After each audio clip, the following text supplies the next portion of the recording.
사사기 8장 22절에서 35절 말씀입니다. 22절 이스라엘 사람들이 기드온에게 말했습니다. 당신이 우리를 미디안의 손에서 구해주셨으니 당신과 당신의 아들과 당신의 손자가 우리를 다스려 주십시오.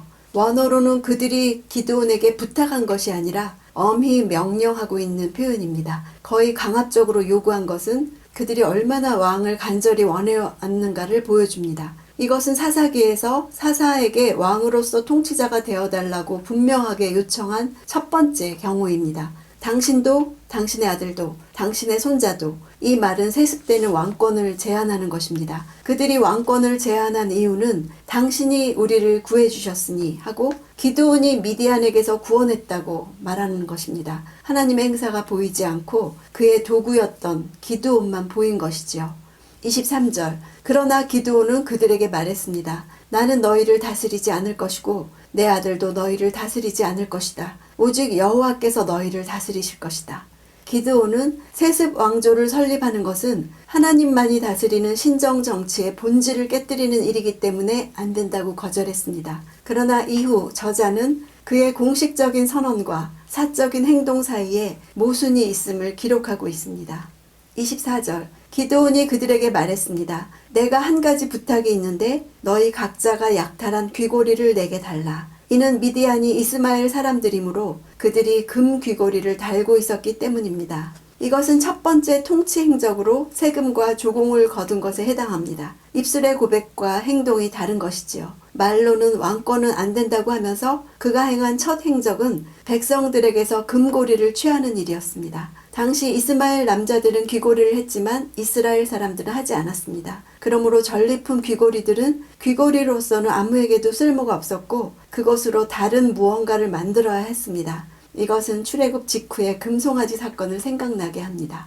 25절 26절 그들이 대답했습니다. 우리가 그것들을 기꺼이 드리겠습니다. 그리하여 그들은 겉옷을 펼쳐놓고 그 위에 각자가 약탈한 귀고리를 던져놓았습니다. 그가 받아낸 금 귀고리의 양은 금 1700세겔이었습니다. 그 밖에도 장신구와 폐물과 미디안 왕들이 입었던 자주색 옷이나 그들의 낙타목에 걸려있던 장식품이 있었습니다. 백성들에게 금 귀고리를 요구하는 것은 두 가지 상징성을 지녔습니다. 첫째, 그들의 순종을 요구하는 행위였습니다. 모든 백성들은 그의 요구를 따름으로써 충성을 맹세합니다. 둘째, 기드온이 받은 금의 양은 20kg으로 왕의 금고에나 적합한 양이었습니다. 왕들이 입었던 옷을 취하는 등 공식적인 직함만 왕이 아니지 기드온은 실상 왕처럼 행동하고 있었습니다. 27절 기드온은 그 금으로 에봇을 만들어 그것을 자기의 성읍인 오브라에 두었습니다. 그곳에서 온 이스라엘이 그것을 우상으로 섬기게 됐습니다. 결국 그것이 오히려 기드온과 그의 집안에 덫이 됐습니다. 기드온은 왕좌는 버렸을지라도 에봇을 만듦으로 우상 숭배의 여지를 만들어 주었습니다. 당시 모든 예배가 실로에서 드려지고 있었습니다. 에봇을 금으로 만들어서 자기 집에 둔 것은 예배의 중심을 자기 집으로 옮긴 것입니다. 여호와의 법궤가 있는 실로는 상대적으로 쇠퇴할 수밖에 없게 되었습니다. 기드온의 행위는 자신을 영화롭게 하기 위한 것이었습니다. 에봇은 위기 때 하나님의 뜻을 분별하는 도구였죠. 기드온이 자기의 에봇을 만든 것은 결국 사람들이 그에게 와서 지도를 받고 하나님을 찾기를 바란 것이었습니다. 하나님을 이용해서 자기 지위를 강화시켰지요. 사사는 사람들을 신실하지 못함에서 돌이켜서 참 하나님께로 이끌어야 했습니다. 그런데 오히려 사람들을 우상 숭배로 이끌었습니다. 여호와께로 향해야 할 백성들의 마음을 자신에게로 향하게 해서 자기를 높이는 왜곡된 결과를 초래했던 것입니다. 28절 이렇게 미디안은 이스라엘 자손에게 복종해 다시는 그들의 머리를 들지 못했습니다. 기드온이 살아있는 동안 그 땅에는 40년 동안 평화가 있었습니다. 평화가 있었다는 단어는 잠잠하다, 쉬다는 뜻으로 전쟁이 없다는 의미입니다. 이것을 마지막으로 사사시대 중에서 이후로는 더 이상 그 땅에 평화가 있었다는 기록이 나오지 않습니다. 30절 기드온에게는 아내가 많아서 그의 자손으로는 70명의 아들이 있었습니다. 원어로는 70명의 아들이 있었다는 사실이 문장의 맨 앞에 나옵니다. 이후 그 아들들이 다 죽임을 당하게 되는 사건을 미리 내다보면서 암시를 주는 것입니다. 그래서 문장 배치를 그렇게 한 것입니다. 그가 여러 명의 아내를 두고 70명이나 되는 아들을 낳았다는 것은 왕과 같은 호사스러운 생활상을 보여주고 있죠. 기드온이 낳은 왕자 70명은 그가 각 지역의 토착 세력과의 정략적인 결혼을 통해서 얻은 자식이었을 가능성이 큽니다. 가나안 종교에 의하면 모든 신의 아버지 엘과 그의 아내 아세라는 70명의 아들 신들을 두었다고 합니다. 이같이 많은 아내를 둔 것은 가나안 문화에서 온 것이었습니다. 31절 세겜에 살던 첩도 그에게 아들을 하나 낳아주었습니다. 그는 그의 이름을 아비멜렉이라고 지었습니다. 그는 많은 아내로도 부족해서 첩까지 두었습니다. 첩이란 말은 남편과 함께 살도록 정식으로 시집 오는 대신에 자신의 아버지의 집에 머물러 있는 부인을 말하는 것입니다. 이것으로 봐서 이 첩은 가나안 여인이었을 것입니다. 남편이 때때로 방문하지만 그 자녀들은 그 부인의 집에서 자랐습니다. 물론 이런 풍습은 명백한 죄이죠. 아비멜렉이란 이름은 나의 아버지는 왕이시다입니다. 자식의 이름을 통해서 부모의 신앙이나 가치관을 엿볼 수 있죠. 왕권에 대한 기드온의 이중적인 태도를 명백하게 보여줍니다. 하나님이 왕이시라고 말은 하지만 스스로 에봇을 만들어서 자신이 사람들 위에 왕처럼 군림했습니다.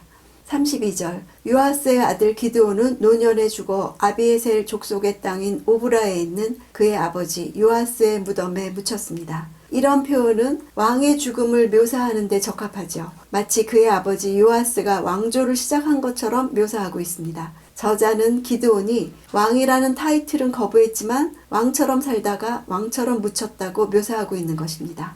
33절 기드온이 죽자마자 이스라엘 자손은 또다시 바알을 우상으로 섬기게 되고 바알브릿을 자기들의 신으로 삼았습니다. 바알브릿이란 이름은 바알과 언약을 뜻하는 베리트가 결합해서 언약의 주 이런 뜻입니다. 바알의 별칭입니다. 바알에게 이런 이름을 붙인 것은 참된 언약을 맺으신 하나님을 저버린 당시 이스라엘 자손의 죄악을 잘 드러내줍니다.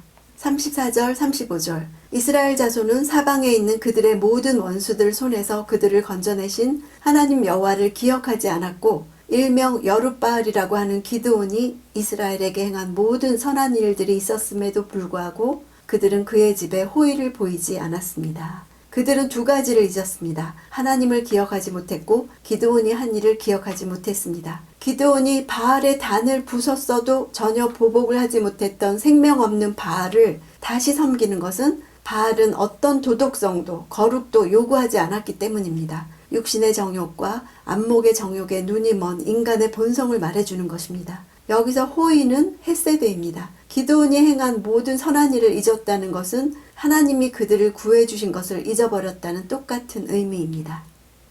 기드온의 승리 뒤의 이야기들은 참 씁쓸하죠. 하나님의 영을 덧입고 시작한 그의 마지막 모습은 하나님과의 관계를 상실한 모습이었습니다. 드보라의 승리 뒤에 찬양이 있었던 것과 비교해서 인간의 죄악된 본성이 적나라하게 드러난 모습을 보여줍니다. 하나님을 영화롭게 하기 위해 군사의 숫자를 300명을 줄이신 하나님의 의도와는 완전히 다른 양상으로 끝이 났습니다. 자기를 영화롭게 하면서부터 하나님의 모습은 보이지 않고 하나님은 침묵하십니다. 왕으로 행세한 그에게 진정한 왕은 가리워져서 보이지 않았습니다. 무엇이 진정한 승리일까요? 하나님이 하셨다고 하나님께 영광 돌리고 엎드려 예배하는 것입니다. 오늘 내 삶에 무엇이 되고 안 되고보다 중요한 것은 오늘도 하나님 앞에 앉아서 하나님이 하신다고 하나님을 영화롭게 하고 하나님께 예배하는 시간을 갖는 것입니다. 그런 시간이 있기 원합니다.